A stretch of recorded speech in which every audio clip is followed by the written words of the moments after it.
What's up YouTube, TCG Radish here, and today I've got the full set overview for Legions of the Deep Sea, the fourth set of Mystic Stadium. So as I've discussed before, this set contains a new mechanic called the Tide Counter, which is a universal variable shared by both players. Certain cards' effect can increase it, and other cards benefit from having a high Tide Counter. So let's get right into it. Starting off with the monster, we've got Fishman Legionnaire. A simple cost 1 monster that starts at 3/3, but increases the tide counter by 2 when it's played, and as long as the tide counter is 5 or greater, it gets +3 power and +3 shield. Next up, we've got Ocean Stone Hermit, a cost 1 1/4. At the start of your turn, it increases the tide counter by 1, and as long as the tide counter is 5 or greater, its shield becomes 9 instead of 4.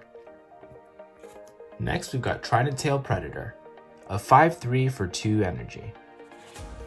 Whenever its attack hits another monster, you increase the tide counter by 2, and as long as the tide counter is 5 or greater, it gets an additional 4 power, putting it at 9 power.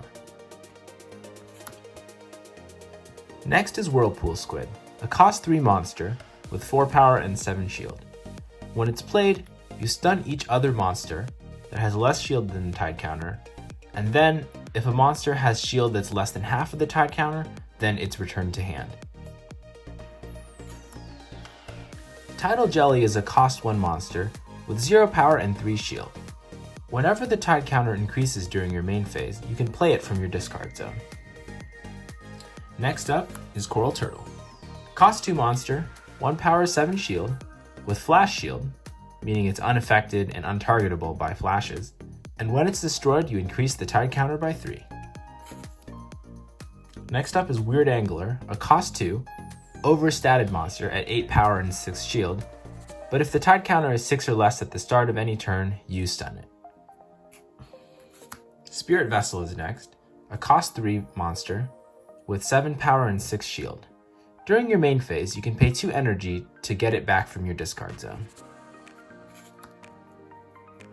Next is Urchin Mine. This is a cost 2 monster with 0 power and 5 shield, and when it's destroyed, each monster that has attacked so far during that turn will get -6 shield until the turn ends. Next is Locksmith Fairy, a cost 1 monster with 1 power 1 shield. When it's played, you will draw a card, and players can't draw cards during main phase except by the effects of cards with fairy in their name while this card is in the stadium. The next card is Top Deck Excavator. It's a cost 1 monster with 2 power and 2 shield, and when it's played, as well as whenever your turn starts, if you have at least 1 card in your hand, you discard a card from your hand, reveal the top 5 cards of your deck, put 1 into your hand and the rest into your discard zone.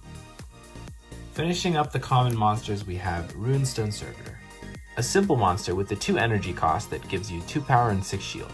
While it is understated, you can summon it from your discard zone, which is a pretty good effect. Onto the common spells, first we've got Silverheart, a cost 2 spell that allows you to choose a card from your discard zone and put it into your hand. The next card we have is Necrowand, a cost 1 spell that allows you to play a monster from your discard zone, but its effects are nullified until it leaves the stadium. In addition, if it's still there at the end of the turn, you have to destroy it. Next we have a cost 2 spell in Reckless Charge. It removes the 2 direct attack limit per turn, and it gives your monsters a small power bonus to boot, but it does require you to break all of your souls except 1.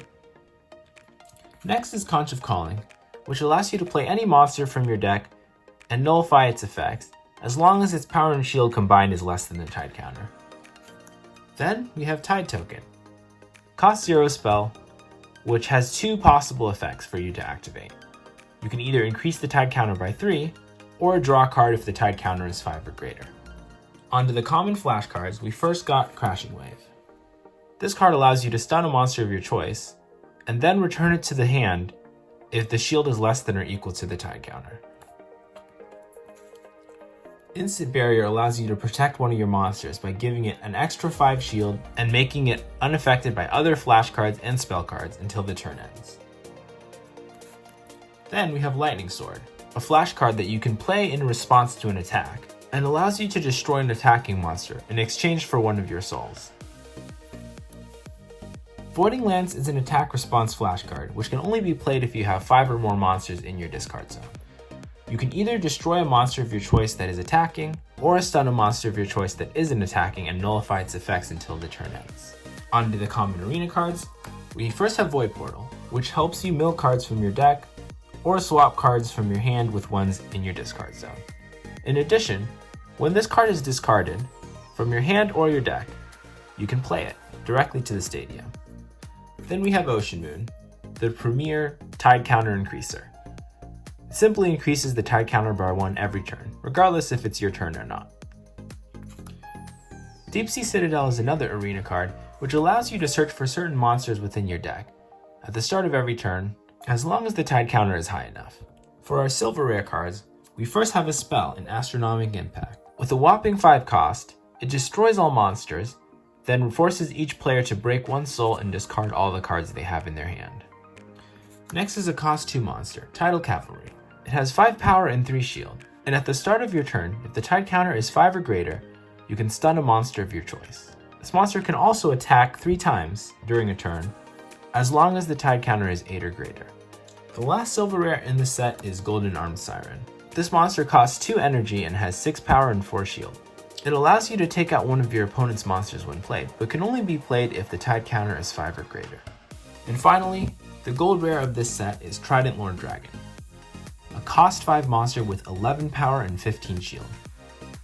It has Spell Shield 2, meaning it can't be targeted or affected by any spell cards with cost 2 or less. And at the end of every turn, it returns all of your opponent's monsters and arenas to hand. In addition, when its attack hits your opponent, it deals 1 additional damage. However, it can't attack unless the tide counter is 10 or greater. So there you have it. Those are the cards for the Legions of the Deep Sea expansion set. Thanks as always for watching, and I'll see you next time.